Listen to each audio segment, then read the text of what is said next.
మీరు మీ పిల్లలకి ఇవ్వాల్సిన బెస్ట్ గిఫ్ట్ ఏంటి? ఇల్లు, పొలాలు, బంగారం, డబ్బు. ఇప్పుడు ఇవన్నీ మీరు ఇచ్చారనుకోండి. మీకు ఇద్దరు పిల్లలున్నారు. అప్పుడు ఏమైతుందంటే ఒకడేమో వీటిని కాపాడుతాడు, వాటిని పెంచుతాడు. ఇంకొకడో మొత్తం వాటిని నాకేస్తాడనమాట. సో, మీరు మీ పిల్లలకి ఇవ్వాల్సిన బెస్ట్ గిఫ్ట్ ఏంటంటే క్వాలిటీ ఎడ్యుకేషన్. అంటే క్వాలిటీ ఎడ్యుకేషన్ గనుక ఇచ్చినప్పుడు మీరు డబ్బు ఇవ్వకపోయినా, డబ్బులు బంగారం ఇవ్వకపోయినా, పొలాలు ఇవ్వకపోయినా తనంత తాను బతకగలుగుతాడు. తనంత తాను డెవలప్ కాగలుగుతాడు. సో, మీరు లేకపోయినా కూడా అతడు సొసైటీలో గౌరవంగా బతకగలుగుతాడు. సో, ఇక్కడ మరి క్వాలిటీ ఎడ్యుకేషన్ అంటే ఏంటి? Quality comes at the cost అంటారు. అంటే మీరు గవర్నమెంట్ కాలేజీల్లో చదివితే బాగా ఇది వస్తుంది అనుకుంటే అది చాలా పొరపాటు అన్నమాట. అంటే మీరు చాలామంది ఏంటంటే ఐఐఎమ్స్, ఐఐటీలో చదివితే ఇది వస్తుందంటారు కదా. ఐఐటి, ఐఐఎంలో కూడా మీరు ఫీజు కట్టాల్సిందే. దాంట్లో ఏమి ఫ్రీ ఎడ్యుకేషన్ ఉండదు. So, quality comes at the cost అంటారు అనమాట. సో, ఇప్పుడు ఇక్కడ బేసికల్గా క్వాలిటీ ఎడ్యుకేషన్ ఏంటి అంటే ఇప్పుడు మనము గ్రాడ్యుయేషను, పోస్ట్ గ్రాడ్యుయేషన్లో చాలామంది రెగ్యులర్గా చదువుతుంటారు. దాంట్లో క్వాలిటీ ఏంటి అంటే ఇప్పుడు suppose B Tech, BBA, B Com, MBBS. దీంట్లో క్వాలిటీ కాలేజెస్ ఉంటాయి, పనికిమాల కాలేజీలు కూడా ఉంటాయి. Post graduation MBA, M Tech, post grad diploma మంచి కాలేజీలు ఉంటాయి, పనికిమాల కాలేజీలు కూడా ఉంటాయి అన్నమాట. సో, దీంట్లో మీరు క్వాలిటీ ఎడ్యుకేషన్ చదివినప్పుడు పిల్లలకు మంచి ఇన్వెస్ట్మెంట్ ఇచ్చినట్టు అవుతుంది. కానీ ఇక్కడ జరిగేది ఏంటంటే ఇప్పుడు మీరు ఐఐఎం, ఐఐటి, బిట్స్ ఇలాంటి కాలేజీలో చదివితే ఏమవుతుందంటే మీ ఫీజు 25 నుండి 30 లక్షలు కట్టాల్సిందే. ఇక కొంతమంది ఏంటంటే బీటెక్ చేసి మళ్ళీ ఎంబీఏ చేస్తారు, 50 నుండి 60 లక్షలు. కొంతమంది బీబీఏ ప్లస్ ఎంబీఏ 40 నుండి 60 లక్షలు అవుతాయి. ఏది క్వాలిటీ కాలేజీల్లో అయితే. నార్మల్ కాలేజీలో సంవత్సరానికి ₹1,00,000, 3 సంవత్సరాలకు 3 లక్షలు, 4 లక్షలు అయిపోద్ది. సో, ఇక్కడ ఇప్పుడు ఇలాంటి వాటిల్లో సీట్ వచ్చినప్పుడు ఏం జరుగుతుందంటే చాలామంది భూములు, బంగారం అమ్మేసి మరీ చేస్తుంటారు. ఎడ్యుకేషన్ యొక్క విలువ తెలిసిన వాళ్ళు డబ్బులు ఉంటేనేమో డైరెక్ట్గా కట్టేసుకుంటారు. కానీ కూలీ చేసేవారు కానీ, ఒక లోయర్ మిడిల్ క్లాస్ వాళ్ళు కానీ వాళ్ళు కట్టలేని పరిస్థితి వచ్చినప్పుడు వాళ్ళు ఏం చేస్తారంటే డ్రాప్ అయిపోతారు. కొంతమంది ముందే డ్రాప్ అయిపోతారు. అంటే 10th క్లాస్, ఇంటర్ చదివేటప్పుడే అరే పొరపాటున ఒకవేళ రాస్తే ఇలాంటి కాలేజీలు వస్తే ఫీజులు కట్టాల్సి వస్తుందేమో అని చెప్పేసి ఎగ్జామ్స్ కూడా రాపించారు. సో, ఈ వీడియో ఎవరికి అంటే ఇప్పుడు మీ పిల్లలు 10వ తరగతి చదువుతున్నా లేదంటే ఇంటర్మీడియట్ 10+2 చదువుతున్నా కూడా వారు ఖచ్చితంగా చూడాల్సిన వీడియో ఇదనమాట.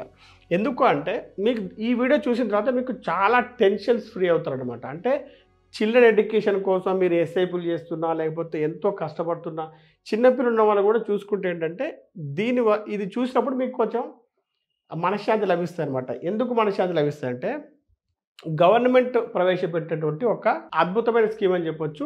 పిఎం విద్యాలక్ష్మి పథకం జస్ట్ సంవత్సరం అవుతుంది. అంటే 6 నవంబర్ 2024 సంవత్సరంలో ఇది స్టార్ట్ అయింది. సో, దీని పేరు పిఎం విద్యాలక్ష్మి. పిఎం అంటే ప్రైమ్ మినిస్టర్ విద్యాలక్ష్మి.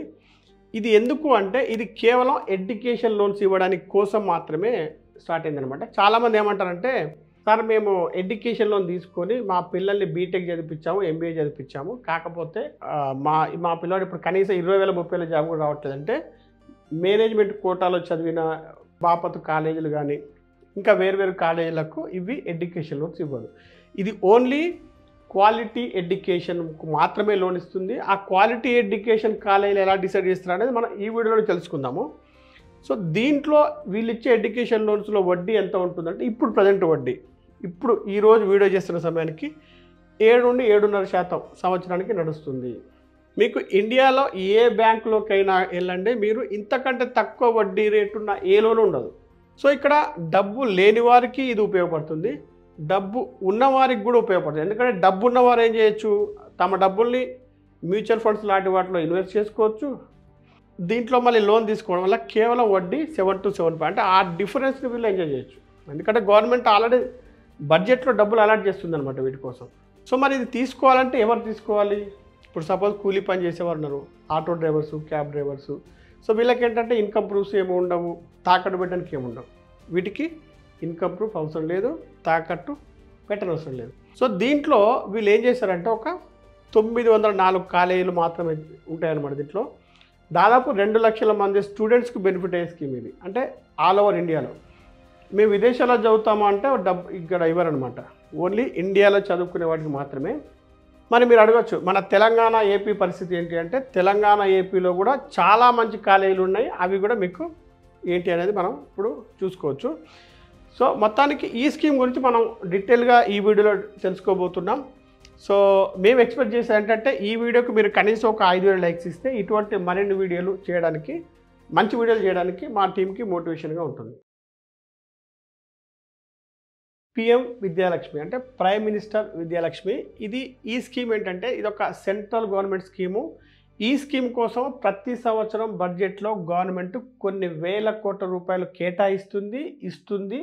అది సపరేట్గా పెడుతుంది అనమాట, వాటిని టచ్ చేయరు. సో ఇది స్టార్ట్ అయింది ఎప్పుడు అంటే 6 నవంబర్ 2024 సంవత్సరంలో. అంటే ఇది కేవలం 1 ఇయర్ మాత్రమే అనమాట. అంటే ఇప్పుడు ఈ స్కీమ్ ఉపయోగించుకున్న బ్యాచ్లు ఇప్పుడు రెండో బ్యాచ్ నడుస్తుంది. అంటే ఫస్ట్ బ్యాచ్ పోయిన సంవత్సరం, ఇప్పుడు ఈ బ్యాచ్ ఇంకొక బ్యాచ్ వాడుకుంటున్నారు అనమాట దీన్ని. సో దీని లక్ష్యం ఏంటి అంటే అసలు మెరిట్ స్టూడెంట్స్ అంటే ఎవరైతే ఎగ్జామ్స్ మంచి ఎంట్రన్స్ ఎగ్జామ్స్ రాసి మంచి కాలేజీల్లో ఎగ్జామ్స్ రాసేసి వాళ్ళకు మెరిట్ మీద సీట్ సంపాదిస్తారు, కానీ వారికి డబ్బు లేకపోవడం వల్ల ఇంకా ఇతర కారణం వల్ల క్వాలిటీ అయిన విద్యకు దూరం కాకూడదు అనేది ఒక ఉద్దేశము. ఇంకోటి ఇంటర్నల్గా గవర్నమెంట్ కోరుకునేది ఏంటి అంటే మంచి లీడర్స్ను పుట్టించడం. అంటే ఈ కాలేజీల ద్వారా వచ్చిన వాళ్ళు కొంత ఎంటర్‌ప్రెన్యూర్స్ అయ్యే అవకాశం ఉంటుంది, మంచి లీడర్స్ అయ్యే అవకాశం ఉంటుంది. రేపు ఫ్యూచర్లో ఇండియాకి ఒక గొప్ప జనరేషన్ మనం ఇచ్చిన వాళ్ళు అవుతాము అనేది ఒక ఇంటర్నల్గా వీళ్ళ ఉద్దేశం అనమాట. సో దీంట్లో ఏంటంటే మీరు తీసుకున్నప్పుడు కొలెటరల్ అవసరం లేదు, అంటే ఆస్తి తాకట్టు లాంటివి ఏమీ ఉండవు, గ్యారెంటర్స్ అవసరం లేదు. వడ్డీ అనేది ఇంతకుముందు చెప్పాము, ఇప్పుడు 7 to 7.5 నడుస్తుంది సంవత్సరానికి. సో ఇక్కడ ఏంటి అంటే మీరు ఒక కోర్సు తీసుకున్నప్పుడు, అంటే ఇప్పుడు బీటెక్ ఒక 4 years అనుకోండి, ఆ 4 years తర్వాత 1 year అంటే కోర్సు ప్లస్ 1 year, ఆ 5 years ఏంటంటే మారటోరియం పీరియడ్ అంటారనమాట. సో దాని తర్వాత మీకు ఈఎంఐ అనేది స్టార్ట్ అవుతుంది. సో దీని ద్వారా 2 లక్షల మంది స్టూడెంట్స్ ప్రతి సంవత్సరం బెనిఫిట్ అవ్వచ్చు, ప్రతి సంవత్సరం. సో అందుకని వేల కోట్ల రూపాయలు గవర్నమెంట్ కేటాయిస్తుంది అనమాట. ఫర్ ఎగ్జాంపుల్ చూసుకుంటే ఒక క్యాబ్ డ్రైవర్ కూతురు, ఆమెకు ఎన్ఐటీలో సీట్ వచ్చింది, ఫీజు 25 లక్షలు. సో అతని సంపాదన సంవత్సరానికి కేవలం 5 లక్షలు మాత్రమే. సో అతను ఆ ఫీజు అఫోర్డ్ చేయలేడు. ఈ ఎన్ఐటి అనేది QHA లిస్ట్లో ఉంటుంది. ఇదేంటంటే క్వాలిటీ హైయర్ ఎడ్యుకేషన్ ఇన్స్టిట్యూట్స్. ఇవి లిస్టు నేను మీకు చెప్తాను ఎలా చూడాలనేది. సో అది ఉంది కాబట్టి అతను పిఎం విద్యాలక్ష్మి అప్లై చేసుకున్నాడు, వచ్చింది. సో చదువు తర్వాత ఆమెకు ప్యాకేజ్ ఎన్ఐటీలో చదివితే కనీసం ఒక 20 లక్షల ప్యాకేజ్ అని వస్తుంది కాబట్టి ఆమె నెలకు హ్యాపీగా ఆ తర్వాత 30,000, 40,000, 50,000 కట్టుకోవచ్చు. సో ఇది ఈ స్కీమ్ యొక్క ముఖ్య ఉద్దేశం. మరి ఈ లోన్ను ఏ కాలేజీలకు ఇస్తారు, ఏ కాలేజీలో సీట్స్ ఇస్తారనేది చూస్తే QHEIలు అంటారు, అంటే quality higher education institutes. So ఇవి ఎన్ని ఉన్నాయి, ఇది ఓన్లీ ఇండియాలో ఉన్న వాటికి ఇస్తారనమాట. 904 కాలేజీలు ఉన్నాయి మన దగ్గర, సో ఆల్ ఓవర్ ఇండియాలో. సో దాంట్లో సెంట్రల్ గవర్నమెంట్ కాలేజీలు ఉన్నాయి, ఇన్స్టిట్యూట్స్ ఉన్నాయి, స్టేట్ గవర్నమెంట్ ఇన్స్టిట్యూట్స్ ఉన్నాయి, అలాగే ప్రైవేట్వి కూడా ఉన్నాయన్నమాట. సో ఇప్పుడు మీకు ఆ వెబ్సైట్ చూపిస్తాను నేను. సో దీంట్లో ఏంటంటే ఇప్పుడు IIT, IIM అంటేనేమో ఇవి సెంట్రల్ గవర్నమెంట్ కిందకి వస్తాయి. NIT ఇది కూడా సెంట్రల్ గవర్నమెంట్. ఇప్పుడు స్టేట్ అంటే యూనివర్సిటీస్ ఉన్నాయి కదా, స్టేట్ గవర్నమెంట్ యూనివర్సిటీస్ అవి వస్తాయి. తర్వాత ప్రైవేట్ ఇన్స్టిట్యూట్స్ అంటేనేమో ఇప్పుడు Nirma university, Jain university, Manipal university, ఇటువంటివన్నీ కూడా ప్రైవేట్ ఇవన్నమాట, అంటే టాప్ కాలేజెస్ అనమాట. సో దీంట్లో ఏంటంటే ఇప్పుడు చాలామందికి ఉండే ఒక ప్రాబ్లం ఏంటంటే ఇంటర్ తర్వాత 10+2 తర్వాత కేవలం ఎంసెట్ మాత్రమే రాపిస్తూ ఉంటారు. ఇక్కడ ఏంటంటే మీకు ఏవైతే ఇన్స్టిట్యూట్స్ ఉన్నాయో వాటి ఇన్స్టిట్యూట్స్ కండక్ట్ చేసే ఎగ్జామ్స్ కూడా మీరు రాస్తే ఇటువంటి కాలేజీలో మీరు హ్యాపీగా సీట్ సంపాదించుకోవచ్చు వితౌట్ ఎనీ ఫైనాన్షియల్ ప్రాబ్లం. కాకపోతే మనం ఏంటంటే గుడ్డెద్దు చేయలేబడ్డట్టుగా అందరూ వాడు రాస్తున్నాడు వీడు రాస్తున్నాడు వాడు, ఇది ఒక్కటే తప్ప ఇంకా వేరే ఎగ్జామ్స్ రాయారు. కానీ చాలా కాలేజెస్ ఉన్నాయి, హ్యాపీగా రాసుకోవచ్చు, మంచి ఫ్యూచర్ ఉంటుంది పిల్లలకి. సో ఇక్కడ మనము అడ్మిషన్స్ ఏంటి అంటే వీళ్ళ ఎగ్జామ్స్ మీరు రాసినప్పుడు, అంటే జనరల్గా కామన్గా రాసే ఎగ్జామ్స్ కావచ్చు, ఈ కాలేజీలు కూడా కండక్ట్ చేసే ఎగ్జామ్స్ కావచ్చు, దాంట్లో కనుక మీరు అడ్మిషన్స్ వస్తే ఓన్లీ మెరిట్ మాత్రమే. ఇక్కడ BC reservation, SC reservation, ST reservation, management quota లాంటివి ఏమి ఇక్కడ ఉండవు. సో ఇక్కడ చాలామందికి ఇప్పుడు ఏమడుగుతారంటే సార్ మరి గవర్నమెంట్ ఫ్రీగా ఇవ్వచ్చు కదా, ఈ లోన్ ఎందుకు అని అనుకుంటున్నామంట. సో ఫ్రీగా ఇచ్చినప్పుడు ఏమవుతుందంటే చాలామంది తెలుసు, ఇప్పుడు మన గవర్నమెంట్ స్కూళ్ళ పరిస్థితి ఫ్రీగా ఇస్తే ఎలా ఉంటుందంటే మిస్యూజ్ చేసే అవకాశాలు ఎక్కువ ఉంటాయి అన్నమాట. సో గవర్నమెంట్ హాస్పిటల్ పరిస్థితి చూడండి, సో మిస్యూజ్ చేసే పరిస్థితి ఉంటుంది. మీరు నిమ్స్ లాంటి వాటి హాస్పిటల్స్కి వెళ్ళండి, అక్కడ ఆల్రెడీ పెయిడ్ బేసిస్ ఉంటుంది, కొంతమందికి ఫ్రీ, ఇన్సూరెన్స్ ఉన్న ఫ్రీ ఉంటుంది. బట్ అక్కడ సర్వీస్ అనేది ఎలా ఉంటుందో మీరు చూడండి. అదే విధంగా ప్యూర్ గవర్నమెంట్ హాస్పిటల్కి వెళ్తే ఎలా ట్రీట్మెంట్ ఉంటుందో చూడండి.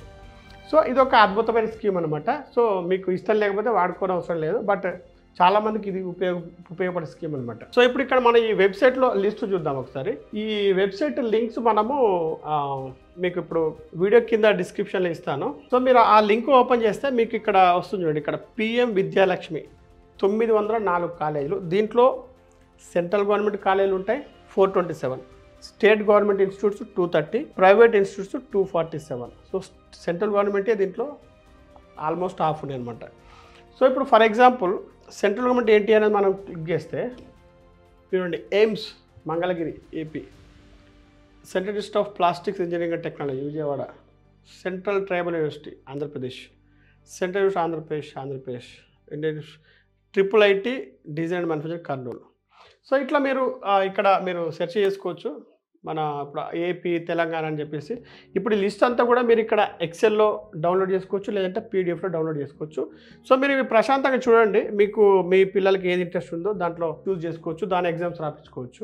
అయితే ఇక్కడ మీకు ఒక డౌట్ ఏం రావచ్చు అంటే, సార్ చాలామంది రాజకీయ నాయకుల పిల్లలు విదేశాల్లో చదువుతుంటారు కదా, ఎందుకు అని చెప్పేసి. సో ఇక్కడ ఒకటి ఏంటి అంటే, ఇప్పుడు ఇటువంటి కాలేజీలో చదవాలంటే పలుకుబడి కానీ లేకపోతే మేనేజ్మెంట్ కోటా ఇటువంటి ఏమి ఉండదు కాబట్టి, సో మెరిట్ రాకపోతే మరి వాళ్ళు ఏం చేస్తారు, అప్పుడు ఏం చేస్తారంటే డబ్బు ఉంటుంది కాబట్టి ఫారిన్ యూనివర్సిటీలో చదువుతారు అనమాట. సో ఇక్కడ మరి ఈ పిఎం విద్యాలక్ష్మి స్కీమును ఎవరు హ్యాండిల్ చేస్తారు అంటే, ఇవి త్రూ బ్యాంక్స్ మనకు డబ్బులు వస్తాయి కాబట్టి, అంటే గవర్నమెంట్ బ్యాంక్సే హ్యాండిల్ చేస్తుంటాయి. ఇప్పుడు మనకు తెలిసినంత వరకు ఎస్బీఐ అండ్ కెనరా బ్యాంక్ రెండు ఆపరేట్ చేస్తున్నాయి, ఇంకా రావచ్చు కూడా బ్యాంక్స్. సో ఇదంతా కూడా మీరు బ్యాంకులో ఆన్లైన్లో అప్లై చేసుకోవాలి. అంటే మీరు బ్యాంకుకి వెళ్ళేసి ఎవరిని రిక్వెస్ట్ చేసుకోవాల్సిన పని లేదు, ఏ బ్రాంచ్కి విజిట్ చేయనవసరం లేదు, అసలు బ్రాంచ్ మేనేజర్ ముఖం కూడా చూడవసరం లేదు. సో ఇదేంటంటే కంప్లీట్గా డిజిటల్లో జరుగుతుంటుంది అనమాట. ఇప్పుడు జనరల్గా ఏంటంటే గవర్నమెంట్ బ్యాంక్లో ఏం జరుగుతుందో అందరికీ తెలుసు, వాళ్ళ ట్రీట్మెంట్ ఎలా ఉంటుంది అనేది. ఇంకా మీరు లోన్ కోసం పోతే ఇంకా మీ ట్రీట్మెంట్ చాలా భయంకరంగా ఉంటుందన్నమాట. సో చాలామంది అంటే ఆ ట్రీట్మెంట్ భరించలేక బ్యాంకులకు వెళ్ళలేరు. సో ఇటువంటి స్కీమ్స్ కూడా ఉపయోగించుకోరు, ఎందుకంటే మళ్ళీ గవర్నమెంట్ బ్యాంక్స్ ఇన్వాల్వ్ అయినాయి కాబట్టి. బట్ ఇక్కడ అటువంటి ప్రాబ్లం లేదు, అసలు ఎవరు బ్యాంక్కి వెళ్ళాల్సిన పని లేదు. సో ఇక్కడ ఏమవుతుందంటే, మీ పిల్లలు ఈ ఎగ్జామ్స్ రాసి ఎప్పుడైతే కాలేజీ నుంచి ఆఫర్ లెటర్ వస్తుందో ఆ కాలేజీలు పేరెంట్స్కి మెయిల్ పంపుతాయి అనమాట. ఏమనంటే, సో ఇట్లా స్టూడెంట్స్ కాలేజ్ ఇవన్నీ పంపుతూ వీళ్ళు ఎడ్యుకేషన్ లోన్ గురించి సంబంధించిన ఏవైతే బ్యాంక్స్ ఉన్నాయో దగ్గరలో ఆ బ్యాంక్ మీద డీటెయిల్స్తో సహా వీళ్ళు పంపిస్తారు. అది పంపకపోయినా కూడా మళ్ళీ ఆన్లైన్లో అప్లై చేసుకోవచ్చు. దీని తర్వాత నేను చెప్తాను అది కూడా. సో దీంట్లో కావాల్సిన ఇన్కమ్ లిమిట్ ఏంటి, పేరెంట్స్ కంటే 0 ఇన్కమ్ ఉన్నా ఓకే, మీకు సంవత్సరానికి 10 కోట్ల ఆదాయం ఉన్నా కూడా ఓకే. సో మొత్తానికి లోన్ అనేది కంపల్సరీ వస్తుంది అనమాట. సో ఇక్కడ గ్యారంటీ ఏంటి అంటే, క్వాలిటీ ఎడ్యుకేషనే ఇక్కడ గ్యారంటీ అని చెప్పుకోవచ్చు. బట్ ఇంకా కొన్ని ఉన్నాయి, అదేంటో చూద్దాం. ఇప్పుడు ఈ పిఎం విద్యాలక్ష్మి స్కీమ్లో వడ్డీ రేట్లు ఏంటి, దాంట్లో సబ్సిడీలు ఏమో వస్తాయని చూస్తే మనం, సో ప్రస్తుతం ఇంతకుముందు చెప్పినట్టుగా 7 to 7.5% పర్ యానం, అంటే సంవత్సరానికి ఇంత ఉంది. ఇది చీపెస్ట్ లోను. సో అందుకే ఏంటంటే డబ్బు ఉన్నా కూడా తీసుకోవాల్సిన లోన్స్ నేను చెప్తూ ఉంటాను కదా ఎప్పుడు, హోమ్ లోను, ఎడ్యుకేషన్ లోన్స్. చాలామంది ఎడ్యుకేషన్ లోన్స్ ఏంటంటే ఏవేవో కాలేజీలో జాయిన్ చేస్తారు, ఎడ్యుకేషన్ లోను 12%, 13%, 11%, 12% అన్ని కాగితాలు పెట్టి తీసుకుంటుంటారు. సో అవన్నీ కూడా క్వాలిటీ ఇన్స్టిట్యూట్స్ కావు. దీనికి రీపేమెంట్ ఎలా చేయాలి, మరి బ్యాంకులకు లోన్ తీసుకున్నప్పుడు రీపేమెంట్ చేయాలి కాబట్టి ఈ రీపేమెంట్ పీరియడ్ అనేది 15 సంవత్సరాల దాకా ఉంటుంది. కొంతమంది మంచి ప్యాకేజ్ వచ్చింది అనుకోండి, ₹1 కోటి ప్యాకేజ్ వచ్చింది, 50 లక్షల ప్యాకేజ్ వచ్చింది పిల్లలకి అనుకోండి, వాళ్ళు 5-6 సంవత్సరాల్లో కూడా కంప్లీట్ చేసుకోవచ్చు. బట్ ఇక్కడ 15 సంవత్సరాల వరకు రీపేమెంట్ పీరియడ్ అని ఉంటుంది.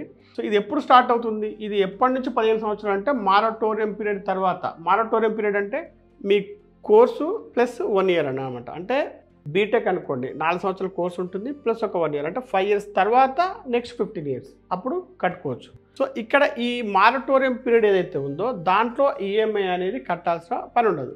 బట్ బ్యాంక్ సింపుల్ ఇంట్రెస్ట్ వేస్తుంది అనమాట. ఈ సింపుల్ ఇంట్రెస్ట్ ఏమవుతుందంటే, ఈ మళ్ళీ అది మన ప్రిన్సిపల్ అమౌంట్, అంటే మనం ఎంత అయితే లోన్ తీసుకున్నాం దానికి అది యాడ్ అవుతుంది. అది ఎగ్జాంపుల్ చెప్తే మీకు అర్థమవుతుంది. సబ్సిడీ గురించి మనం చూస్తే పేరెంట్స్కి ఇన్కమ్ కనుక 8 లక్షల లోపు ఉన్నట్టయితే వాళ్ళకు కొంత సబ్సిడీ ఉంటుంది అనమాట. ఇది పెద్దగా మనం అంటే లెక్కేసుగా పని లేదు. బట్ ఏంటంటే 3% వడ్డీ సబ్సిడీ ఉంటుంది. అది కూడా 10 లక్షల లోన్ వరకు. అంటే మీరు 40 లక్షల లోన్ తీసుకున్నా, 50 లక్షల లోన్ తీసుకున్నా కన్సిడర్ చేయరు, ఓన్లీ 10 లక్షల వరకే. అది కూడా కేవలం మారటోరియం పీరియడ్లో మాత్రమే. అంటే జస్ట్ ఇప్పుడు ఎగ్జాంపుల్ చూస్తే తెలుస్తుంది. ఇప్పుడు మీరు ఒక లోన్ 30 లక్షలు తీసుకున్నారు అనుకోండి, దానికి వడ్డీ 7%, 2,10,000. జనరల్గా మానిటరీ పీరియడ్లో మనం కట్టం కాబట్టి ఇవి తీసుకెళ్ళి దీన్ని అసలు కల్పిస్తారు. అప్పుడు ఈ లోన్ అనేది 32,10,000 అవుతుంది. దానికి తగ్గట్టుగా మనం 15 సంవత్సరాలు కట్టాలనుకుంటే ఈఎంఐ స్కీమ్ అనేది డిజైన్ చేస్తారు. సబ్సిడీ ఉందనుకోండి, 3% అనేది సబ్సిడీ వస్తుంది. అది కూడా 10 లక్షల వరకే. అంటే మీరు 30 లక్షల లోన్ తీసుకున్నా ఓన్లీ 10 లక్షల వరకే వాళ్ళు లెక్కేస్తారు అనమాట. ఇదంతా 30,000. అంటే దీని నుంచి ఒక 30,000 తీసేస్తే ఏదైతే ఉందో అది మళ్ళీ దీంట్లో యాడ్ చేస్తారు. సో ఇది పెద్దగా అంత బెనిఫిట్ ఏం కాదు, బట్ ఇది ఒక సౌకర్యం అయితే అందుబాటులో ఉంది. మరి ఈ ఎడ్యుకేషన్ లోన్ ఇస్తున్న బ్యాంకులకు హామీ ఏంటి అంటే వాళ్ళ గ్యారంటీ ఏంటి అనేది మనం చూస్తే, ఈ క్వాలిటీ కాలేజీలలో చదువుకున్న పిల్లలకు వచ్చే మంచి ప్యాకేజెసే ఒక రకంగా గ్యారంటీ అని చెప్పొచ్చు. కాకపోతే గవర్నమెంట్ ఇచ్చేది ఏంటంటే సెంట్రల్ గవర్నమెంట్ ఒకవేళ అప్ టు 7.5 lakhs లోన్ వరకు, అందులో 75% మాత్రం సెంట్రల్ గవర్నమెంట్ గ్యారంటీ ఇస్తుంది ఒకవేళ స్టూడెంట్ కట్టకపోతే. బట్ నార్మల్గా ఏంటంటే ఈ కాలేజీలే మంచి కాలేజీలు కాబట్టి పెద్ద ఇష్యూ ఉండదు. ఇక బ్యాంకులు ఆలోచించేది ఏంటంటే మరి స్టూడెంట్ మొత్తం చదివి కోర్సు కంప్లీట్ చేసి జాబ్ చేస్తే ఓకే, కానీ అతడికి ఏమైనా జరిగితే అతడు కానీ ఆమె అంటే పిల్లలకి ఏమైనా జరిగితే ఏంటి పరిస్థితి దురదృష్టవశాత్తు, అప్పుడు వీళ్ళు ఏం చేస్తారంటే ఒక ఇన్సూరెన్స్ కూడా చేస్తారనమాట. అంటే మీరు 40 లక్షల లోన్ తీసుకుంటే 40 లక్షలకి 50 లక్షలు 50 లక్షలకి అవి మళ్ళీ రెడ్యూస్ అవుతుంటాయి అనమాట. సో అక్కడ సింగిల్ ప్రీమియం లోను చేస్తారనమాట. సో అప్పుడు ఏమైందంటే ఆ ఇన్సూరెన్స్ కవర్ చేస్తుంది, మళ్ళీ పేరెంట్స్ మీద బర్డెన్ పడదు అనమాట. సో ఇక్కడ మీరు ఎస్బీఐ ద్వారా కనుక పిఎం విద్యాలక్ష్మి స్కీమ్లో తీసుకుంటే ఎస్బీఐ లైఫ్ కంపెనీ అంటే ఆ బ్యాంకుకి సంబంధించింది వాళ్ళు అదే ఇస్తారు. ఇక కెనరా బ్యాంకులో కనుక ఒకవేళ తీసుకున్నట్టయితే Canara HSBC life insurance company ద్వారా ఆ సింగిల్ ప్రీమియం పాలసీ అనేది డాక్యుమెంట్ వస్తుంది. సో ఇప్పుడు ఇక్కడ మరి మీ పిల్లల ఎడ్యుకేషన్ కోసం మీరు ఇప్పటి నుండి ఎలా ప్లాన్ చేసుకోవాలి అని చూస్తే, సో ఇక్కడ ఫస్ట్ మీ పిల్లలకి ఏ ఇంట్రెస్ట్ ఉంది, ఏంటి ప్యాషన్ ఉంది అనేది చూడండి. సో ప్రతి ఒక్క కోర్సుకి మంచి కాలేజ్ అంటే ఇప్పుడు సపోజ్ ఫ్యాషన్కి సంబంధించినవి మంచి కాలేజెస్ ఉన్నాయి, మ్యూజిక్కి సంబంధించి మంచి కాలేజెస్ ఉన్నాయి, ఫైనాన్స్కి సంబంధించి మంచి కాలేజీలు ఉన్నాయి, మేనేజ్మెంట్కి సంబంధించి ఉన్నాయి. అసలు మీరు గమనిస్తే ఒక కాలేజీలో హిస్టరీ అంటే మీరు మంచి క్వాలిటీ కాలేజీలో ఒక హిస్టరీ చదివినా కూడా ₹1,00,00,000 ప్యాకేజ్ వస్తుంది. మీరు కావాలంటే గూగుల్ చేసి చూడండి, హిస్టరీ స్టూడెంట్కి ₹1,00,00,000 ప్యాకేజ్ వచ్చింది ఒక కాలేజీలో. సో అందుకని ఇక్కడ మీరు ఏం చేస్తారంటే మీ పిల్లలకి ఇంట్రెస్ట్ అవుతుందో దానికి సంబంధించిన ఒక టాప్ కాలేజ్ ఏంటి అనేది చూడండి. అంటే ఇంతకుముందు చూపించిన QHL లిస్ట్లో 904 కాలేజీలు, దాంట్లో ఏపీ కాలేజీలు ఉంటాయి, తెలంగాణ కాలేజీలు కూడా ఉంటాయి. కాకపోతే ఏంటంటే మీకు ఇందులో ఈ ఫీజులో మీకు చెప్పడం మర్చిపోయాను, నేను ట్యూషన్ ఫీజే కాదు దాంట్లో హాస్టల్ ఫీజు నార్మల్గా ఈ కాలేజ్ అన్నింటిలో కూడా హాస్టల్ అనేది ఉంటుంది కంపల్సరీగా. So tuition fees plus hostel even laptop కూడా ఇవన్నీ కలిపి లోన్ అమౌంట్ ఇస్తారనమాట. సో అప్పుడు తెలంగాణ వాళ్ళు తెలంగాణలో, ఏపీ వాళ్ళు ఏపీలో అవసరం లేదు, మీరు ఢిల్లీకైనా పంపించుకోవచ్చు, వెస్ట్ బెంగాల్ పంపించవచ్చు, మహారాష్ట్ర పంపించవచ్చు, గుజరాత్ పంపించవచ్చు, ఎందుకంటే ఆల్రెడీ హాస్టల్ ఉంది ప్లస్ అవన్నీ కూడా కవర్ అవుతాయి అనమాట. సో అందుకని మీరు రిస్ట్రిక్షన్స్ అవసరం లేదనమాట. ఇంకా పైగా ఏంటంటే దూరం పంపించడం వాళ్ళకి ఇంకా నాలెడ్జ్ లెవెల్స్ అనేవి పెరుగుతూ ఉంటాయి. సో ఇప్పుడు ఇక్కడ దీంట్లో నుండి మీరు కొన్ని మీకు అనుకూలం ఉండే కాలేజెస్ మీరు సెలెక్ట్ చేసుకొని వాటికి సపరేట్గా అప్లై చేసుకోండి. కామన్ ఎంట్రన్స్ ఉంటే రాపించండి, బట్ సపరేట్గా అప్లై చేసుకోండి. అప్పుడు మీకు వచ్చే అవకాశాలు ఎక్కువ ఉంటాయి అన్నమాట సపరేట్గా అప్లై చేసినప్పుడు. సో ఆ కాలేజ్ నుంచి సీట్ వస్తే మీకు ఆఫర్ లెటర్ పంపిస్తారు. సో మీరు ఆ ఆఫర్ లెటర్ దగ్గర పెట్టుకొని అన్ని డాక్యుమెంట్స్ దగ్గర పెట్టుకొని మీరు pmvidyalakshmi.co.in అనే వెబ్సైట్కి వెళ్ళి మీరు అప్లై చేసుకోవచ్చు. ఇది 100% డిజిటల్. యాక్చువల్గా జరిగేది ఏంటంటే మీకు ఆ కాలేజ్ వాళ్ళే ఆఫర్ లెటర్ పంపించిన తర్వాత పేరెంట్స్కి మెయిల్ పంపిస్తారనమాట. ఏమని అంటే so and so banks are offering PM Vidyalakshmi scheme. So bank manager details కూడా ఆ branch details bank manager details ఇస్తారనమాట. సో ఇక్కడ జనరల్గా బ్యాంక్ మేనేజర్స్ వాళ్ళు మాట్లాడే విధానం వేరే ఉంటుంది. అంటే ఇక్కడ ఏంటంటే వీళ్ళు ఖచ్చితంగా సీటు ఉంది అంటే వాళ్ళకు లోన్ ఖచ్చితంగా ఇవ్వాలన్నమాట. సో ఇంతకుముందు బ్యాంకులకు వెళ్ళి లోన్ తీసుకుంటే ఎలా ట్రీట్మెంట్ ఉంటుందో ఇక్కడ ఇలా ఉండదు, వీళ్ళు ఖచ్చితంగా అది ఇవ్వాల్సిందే. సో కాబట్టి బ్యాంకు చాలా బాగా మాట్లాడతారు. లేదు మేము ఫోన్ రాలేదనుకోండి మీకై మీరు అప్లై ఇప్పుడు ఆల్రెడీ మీరు ఇప్పుడు చాలామంది వీడియో చూస్తున్న వాళ్ళు ఆల్రెడీ పిల్లలు మంచి కాలేజ్ జాయిన్ అయి ఉంటారు కానీ లోన్ తీసుకోరు. మళ్ళీ ఇప్పుడు ఎలా అప్లై చేసుకోవాలంటే ఇప్పుడు కూడా వెబ్సైట్కి వెళ్ళి అప్లై చేసుకోవచ్చు. అది చూపిస్తా ఆ వెబ్సైట్ ఏంటి అనేది. మీరు వీడియో కింద డిస్క్రిప్షన్లో ఈ లింక్ ఇచ్చాను చూడండి, pmvidyalakshmi.co.in. ఇది క్లిక్ చేస్తే మీరు ఈ వెబ్సైట్లోకి వస్తారనమాట. సో ఇక్కడ ఏంటి అంటే మొదటగా మీరు అకౌంట్ ఓపెన్ చేసుకోవాల్సి ఉంటుంది. మీ పిల్లల పేరు మీద అకౌంట్ ఓపెన్ చేయాలి. సో అది అప్పుడు మీరు ఈ లాగిన్ యూజర్ ఐడి పాస్వర్డ్ అవన్నీ క్రియేట్ చేసుకుంటారు మీరు. సో ఇక్కడ తర్వాత ఏంటంటే మీకు దీంట్లో లోపలికి వెళ్ళిన తర్వాత మీకు అన్ని డీటెయిల్స్ అనేవి కనిపిస్తాయి అనమాట. మీరు వెబ్సైట్లో రిజిస్టర్ చేసుకున్న తర్వాత లాగిన్ అవుతారు. ఇదంతా కూడా ఆధార్ బేస్డ్ ఉంటుంది అనమాట. సో మీరు అది లాగిన్ అయినప్పుడు ఏమవుతుందంటే మీరు జస్ట్ ఓన్లీ 2 పేజెస్ మాత్రమే అప్లికేషన్ ఫిల్అప్ చేయాల్సి ఉంటుంది. మీ పిల్లల డీటెయిల్స్ దాంట్లో ఆల్రెడీ ఏంటంటే ఆ 904 కాలేజ్ దాంట్లో రిజిస్టర్ అయి ఉంటాయి అనమాట. సో మీరు దాన్ని క్లిక్ చేసి స్టేట్ వైజ్ కానీ లేకపోతే ఆల్ఫాబెట్ వైజ్ కానీ మీరు చెక్ చేసుకుంటే ఆ కాలేజ్ యొక్క పేరు కనిపిస్తుంది. అది క్లిక్ చేయొచ్చు. మళ్ళీ దానికి సంబంధించిన బ్యాంకు కూడా అక్కడ ఇస్తారనమాట. సో అది మీరు సెలెక్ట్ చేసుకోవచ్చు. ఆ కాలేజ్ దగ్గర ఉన్న బ్రాంచ్ ఆటోమేటిక్గా వచ్చేస్తుంది. ఆ తర్వాత మీరు దాన్ని డాక్యుమెంట్స్ అని అప్లోడ్ చేయాలి. ఏంటి Aadhaar, PAN, address proof, Aadhaar, PAN పిల్లలు అనమాట. పిల్లలు లేకపోతే మీది. ఇంకా college offer letter plus fee structure అదంతా అప్లోడ్ చేయాల్సి ఉంటుంది. ఎడ్యుకేషన్ సర్టిఫికేట్స్ అని అప్లై చేసినప్పుడు ఏమవుతుందంటే అవి బ్యాంకు వెరిఫై చేస్తుంది, బ్యాంక్ దాంట్లోనే శాంక్షన్ చేస్తుంది. ఇదంతా కూడా డిజిటల్గా జరిగిపోతుంది. వీటికి బ్రోకర్స్ ఎవరు ఉండరు, లంచాలు ఎవరికి ఇవ్వాల్సిన పని లేదు. సో అటువంటి టెన్షన్ అనేది ఉండదు. మళ్ళీ ఇంకోటి ఏంటంటే బ్యాంకుల లోపలికి అడగవలసిన పని ఉండదు. ఒక్కసారి ఇది అయిపోయిన తర్వాత మీకు ఆ కన్సర్న్ బ్యాంక్ మేనేజర్ కానీ లేకపోతే అందులో ఉండే ఎవరైనా సీనియర్ అఫీషియల్ మీకు కాల్ చేసి డీటెయిల్ చెప్తారనమాట. ఇలా అయిపోయిందో వచ్చేసింది అని చెప్పేసి. ఆ తర్వాత మీరు అదే పోర్టల్కి వెళ్తే మళ్ళీ మీకు అప్డేట్స్ అనేవి ఉంటాయి అనమాట. సో చదువుతున్న రోజులు కూడా దాంట్లో అప్డేట్ అనేది ఆ పిఏ విద్యాలక్ష్మి దాంట్లో పోర్టల్లో ఉంటాయి. సో ఇప్పుడు క్వశ్చన్ ఏంటంటే డబ్బు లేకపోతే తీసుకోవచ్చు, మరి డబ్బు ఉంటే కూడా తీసుకోవచ్చు. ఎందుకు అంటే ఇంత తక్కువ ఇంట్రెస్ట్ రేట్ ఉన్నప్పుడు వదులుకోవడం దేనికి? సో చాలామంది ఏంటంటే నేను చాలా కాలేజ్ చూశాను అనమాట. పిల్లల మీద ఎందుకు బర్డెన్ పెట్టడము అని చెప్పేసి వాళ్ళు మంచి కాలేజ్ ఉన్నా కూడా ఎడ్యుకేషన్ లోన్ వస్తున్నా కూడా తీసుకోవట్లేదు. ఇప్పుడు దీనివల్ల ఏమవుతుందంటే పిల్లల మీద బర్డెన్ అంటున్నారు. యాక్చువల్గా ఏంటంటే పిల్లల యొక్క రెస్పాన్సిబిలిటీ పెంచడానికి ఇది బాగా ఉపయోగపడుతుంది.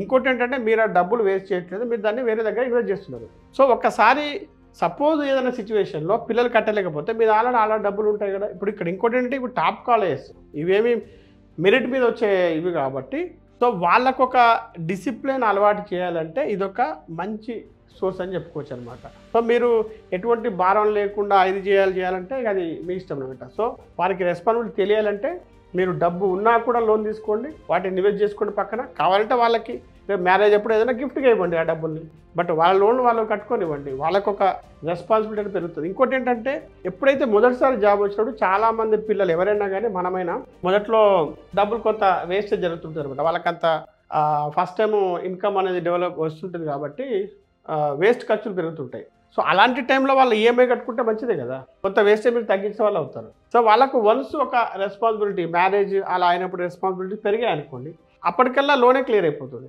ఆల్మోస్ట్ లోన్ అంతా క్లియర్ అయిపోతుంది. సో అందుకని డబ్బు ఉన్నా కూడా తీసుకోండి, డబ్బు లేకపోయినా కూడా ఇది తీసుకోండి. సో ఈ వీడియో మీకు నచ్చితే లైక్ చేసి కామెంట్ చేయండి. మీకు తెలిసిన వారందరికీ ఈ వీడియోని షేర్ చేయండి. ముఖ్యంగా పిల్లలు 10th క్లాస్ చదువుతున్న పిల్లలు కానీ ఇంటర్ 10+2 చదువుతున్న పిల్లల వాళ్ళ తల్లిదండ్రులకు మీరు ఈ వీడియోని షేర్ చేసి వారికి ఖచ్చితంగా ఇది ఉపయోగపడుతుంది కాబట్టి మీరు అర్జెంటుగా ఈ వీడియోని షేర్ చేయండి.